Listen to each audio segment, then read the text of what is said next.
Assalamualaikum warahmatullahi wabarakatuh.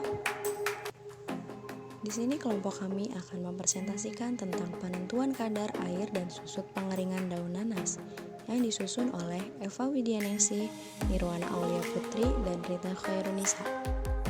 Kami dari kelas Farmasi 19B. Dalam penentuan kadar air dan susut pengeringan daun nanas memiliki beberapa tujuan. Yang pertama, mampu melakukan dan menjelaskan mekanisme dan proses penentuan kadar air. Yang kedua, mampu melakukan dan menjelaskan mekanisme dan proses penentuan susut pengeringan. Yang ketiga, mampu mengerti, menjelaskan, dan memahami perbedaan antara penentuan kadar air dan susut pengeringan. Di sini dijelaskan juga landasan teorinya.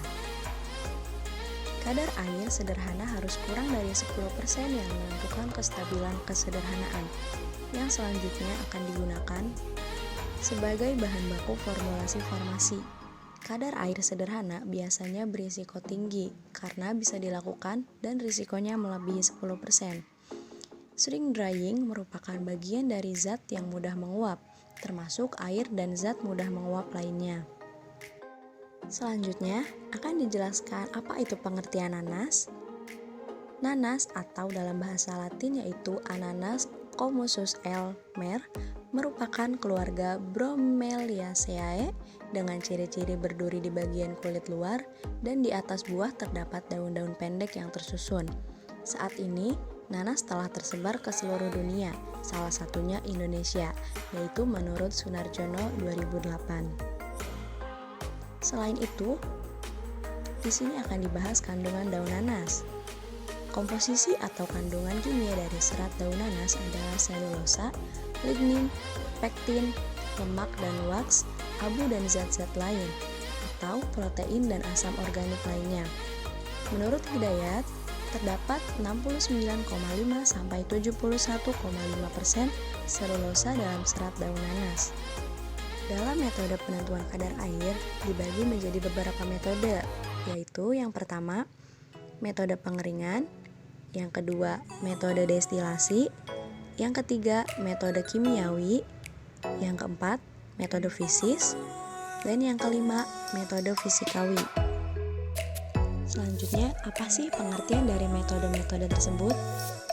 Yang pertama, dijelaskan metode pengeringan. Prinsipnya, menguapkan air yang ada dalam bahan dengan jalan pemanasan. Kemudian, menimbang bahan sampai berat konstan yang berarti semua air sudah diuapkan. Yang kedua, metode destilasi.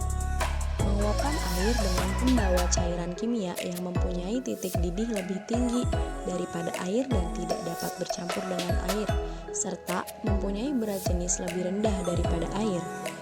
Yang ketiga, metode kimiawi. Dengan cara tetracyclic fixture, cara kalsium karbid, dan cara asetil klorida. Yang keempat, metode fisis. Berdasarkan tetapan dielektrikum, berdasarkan daya hantar listrik, berdasarkan NMR, dan berdasarkan metode khusus, misalnya kromatografi. Yang kelima, metode fisikawi, yaitu dengan menggunakan metode densimetri, metode refraktometer, dan metode polarimetri. Selanjutnya kita memasuki tahap percobaan, yaitu penetapan kadar air dengan cara metode destilasi. Yang pertama, menjenuhkan 200 ml toluena dengan 2-3 ml air, kocok di dalam corong pisah, lalu diamkan semalaman. Yang kedua, masukkan sampel uji sebanyak 500 gram yang mengandung 2-4 ml air ke dalam labu. Ketiga, masukkan lebih kurang 200 ml toluena P yang telah dijenuhkan dengan air ke dalam labu. Hubungkan alat. Yang keempat, tuangkan ke tabung penerima melalui pendingin. 5. Labu dipanaskan dengan hati-hati selama 15 menit. 6.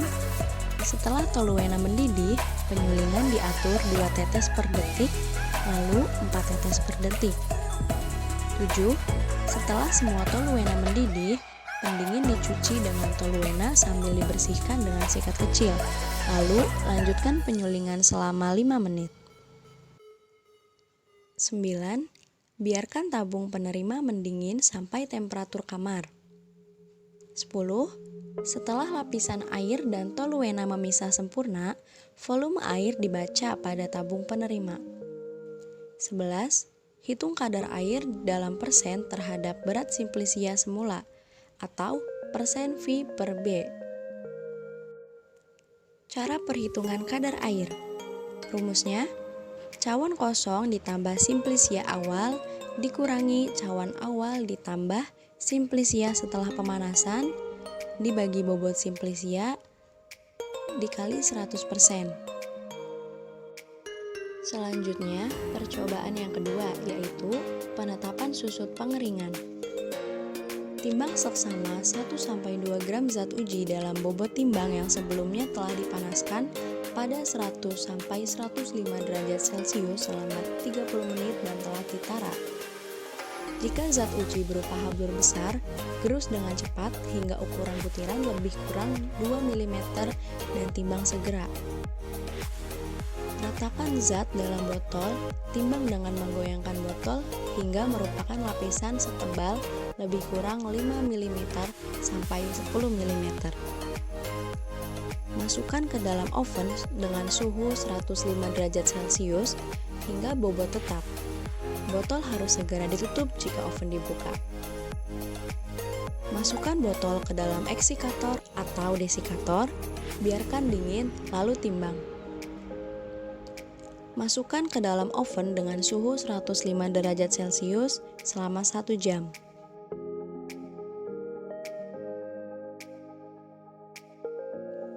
Ulangi prosedur hingga bobot tetap. Bila perbedaan hasil penimbangan tidak lebih dari 0,5 mg per gram sampel maka dianggap bobot tetap.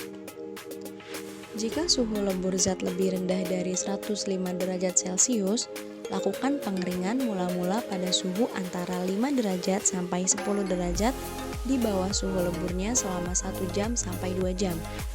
Kemudian, lanjutkan pengeringan pada suhu 105 derajat hingga bobot tetap. Perhitungan susut pengeringan. Rumusnya yaitu susut pengeringan sama dengan bobot sampel basah dikurang bobot sampel kering dibagi bobot sampel basah dikali 100%. Dari materi penetapan kadar air dan susut pengeringan daun nanas, dapat kita simpulkan bahwa dalam penurunan kadar air dan susut pengeringan daun nanas memiliki beberapa metode seperti metode pengeringan, metode destilasi, metode kimiawi, metode fisis, dan metode fisikawi. Namun, dalam percobaannya digunakan penentuan kadar air menggunakan metode destilasi. Selain itu, kadar air di sini harus kurang dari 10%.